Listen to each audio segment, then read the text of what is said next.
તાજેતરમાં supreme court દ્વારા અનામત સંબંધિત લેવાયેલ એક નિર્ણયના વિરુદ્ધમાં દલિત અને આદિવાસી સંગઠનો દ્વારા આજે તારીખ 21મીના રોજ ભારત બંધનું એલાન આપવામાં આવ્યું.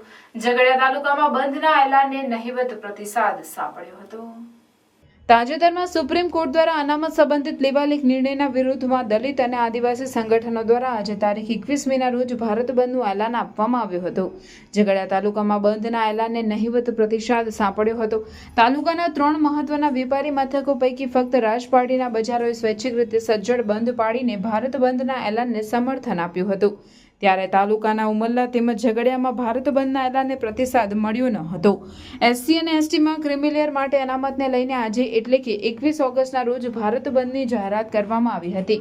ઘણા દલિત અને આદિવાસી સંગઠનોએ ક્રિમિલેયર માટે આરક્ષણ પર સુપ્રીમ કોર્ટના નિર્ણય વિરુદ્ધ આ બંધનું એલાન આપ્યું હતું, જેને લઈને રાજપારડી નગરના 4 રસ્તા વિસ્તાર સહિતના તમામ દુકાનદારોએ પોતાના ધંધા બંધ રાખી ભારત બંધના એલાનને સમર્થન આપ્યું હતું. સુપ્રીમ કોર્ટે તાજેતરમાં એસસી એસટી અનામતમાં ક્રિમિલેયરને લઈને નિર્ણય આપ્યો હતો. આ દરમિયાન કોર્ટે કહ્યું હતું કે તમામ એસસી અને એસટી જાતિઓ અને જનજાતિઓ સમાન વર્ગ નથી. કેટલીક જાતિઓ વધુ પછાત હોઈ શકે છે.